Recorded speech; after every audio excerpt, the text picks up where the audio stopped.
तो the boys का final season और सवाल सिर्फ एक है ना? कौन बचेगा? पर असल में सवाल ये नहीं है। असली सवाल तो ये है कि किसकी मौत सबसे ज्यादा जरूरी होगी। चलिए इसी बारे में थोड़ा गहरा गोता लगाते हैं। देखिए, द बॉयज की दुनिया में ना कोई भी और वो खुशी खुशी रहने लगे वाले अंदाज में नहीं जाता। यहाँ एंड गेम का मतलब जीतना नहीं होता। इसका मतलब होता है अपनी कहानी को पूरा करना, और ज्यादातर मामलों में कहानी पूरी होती है एक यादगार मौत के साथ। और इस पूरी तबाही के सेंटर में हैं दो लोग, दो ऐसी ताकतें जो बस एक दूसरे को मिटाने के लिए ही बनी हैं। ये कोई मामूली दुश्मनी नहीं है, नहीं, ये तो एक ऐसा टकराव है जिसमें से कोई एक जिंदा बच जाए इसकी कोई गुंजाइश ही नहीं है।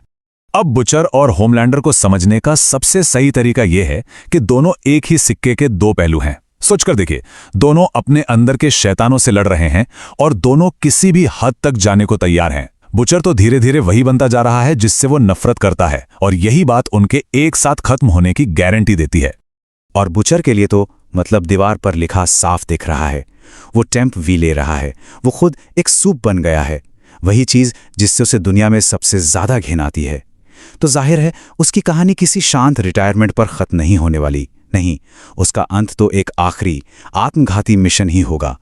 और यही तो उसकी कहानी का सबसे बड़ा, कह सकते हैं, पोएटिक जस्टिस होगा। सोचिए, जिस इंसान ने अपनी पूरी जिंदगी सूप से नफरत करने में बिता दी, वो आखिर में एक सूप की तरह ही मरेगा। ये सिर्फ एक मौत नहीं होगी, ये उसकी पूरी जिंदगी की कहानी का निचोड़ होगा। लेकिन होमलैंडर का क्या? उसके लिए क्या रखा है? वेल, तीन रास्ते दिखते हैं। एक तो है बुचर के साथ आखिरी लड़ाई जिसमें दोनों खत्म हो जाएं। दूसरा, अपने ही बेटे रायन के हाथों हारना। पर जो सबसे क्रूर सजा है ना, वो मौत नहीं है। सबसे बुरा अंत तो ये होगा कि उसकी सारी ताकतें छीन ली जाएं और उसे एक मामूली बेबस इंसान बनाकर छोड़ दिया जाए। अब बुचर और होमलैंडर की ये लड़ाई सिर्फ उन दोनों तक ही सीमित नहीं है। इसकी आग में पूरी की पूरी द बॉयज टीम झुलस रही है। और साफ बात यह है कि इस जंग में कोई भी महफूज नहीं है। एमएम को ही देख लीजिए। सोल्जर बॉय के लिए उसका जो पर्सनल बदला है ना, वो उसे अंधा कर रहा है। और हम सब जानते हैं, जब जज्बात दिमाग पर हावी हो जाते हैं तो गलतियां होती हैं, जानलेवा गलतियां। और एमएम बिल्कुल उसी कगार पर खड़ा है। फिर आता है फ्रैंची। देखिए, कहानियों का एक पुराना नियम है, जब किसी किरदार को अपने गुनाहों का एहसास होता है और वो सही रास्ते पर आता है, तो उसकी कहानी अक्सर एक बड़ी कुर्बानी पर आकर खत्म होती है। और फ्रैंची का सफर बिल्कुल उसी दिशा में जा रहा है। और किमिको की हालत भी कुछ अलग नहीं है। वो टीम की प्रोटेक्टर है, उनकी ढाल है।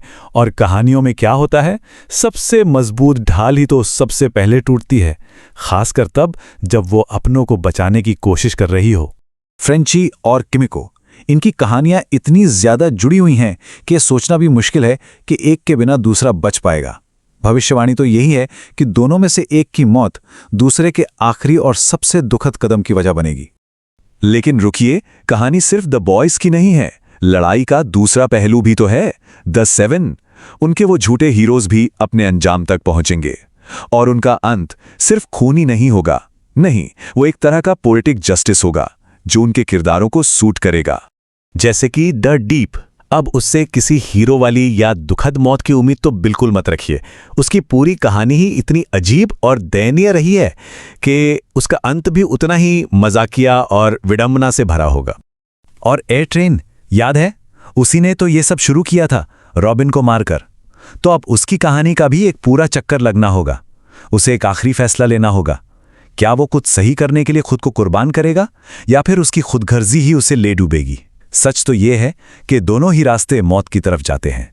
रही बात होमलैंडर के नए साथियों सिस्टर सिज और फायरक्रैकर की, तो कहानी बहुत सीधी है। जब राजा का जहाज डूबता है तो उसके वफादार मंत्री भी साथ ही डूबते हैं। बात खत्म। ओह, और एक मिनट, सोल्जर बॉय को कैसे भूल सकते हैं? वो एक ऐसा खुला खतरा है जिसे नजरअंदाज किया ही नहीं जा सकता, और उसकी वापसी ने लगभग उसके अंत पर मुहर लगा दी है। देखिए, लॉजिक बहुत सिंपल है। आप कहानी के सबसे बड़े विलेन होमलैंडर को खत्म करके सोल्जर बॉय जैसे दूसरे महाखतरनाक विलेन को खुला नहीं छोड़ सकते। ये कहानी का नियम है, अगर एक जाएगा तो दूसरे को भी जाना ही होगा। तो इन सब बातों का आखिरी सीजन के लिए क्या मतलब निकलता है? इसका मतलब यह है कि कम से कम 10 बड़े किरदारों के मरने की पूरी संभावना है। जी हां, 10। ये एक बहुत ही क्रूर फिनाले होने वाला है, जहां सच में कोई भी सेफ नहीं है। पर एक बात समझना बहुत जरूरी है, ये मौतें सिर्फ शॉक वैल्यू के लिए नहीं होंगी। द बॉयज की दुनिया में वैसे भी कोई हैप्पी एंडिंग की उम्मीद नहीं करता है ना। हर मौत का एक मकसद होगा। हर मौत हर किरदार की कहानी को उसके सही, भले ही वो क्रूर हो, अंजाम तक पहुंचाएगी। तो जब सब कुछ खत्म हो जाएगा और धूल बैठ जाएगी, तब असली सवाल ये नहीं होगा कि कितने लोग मरे।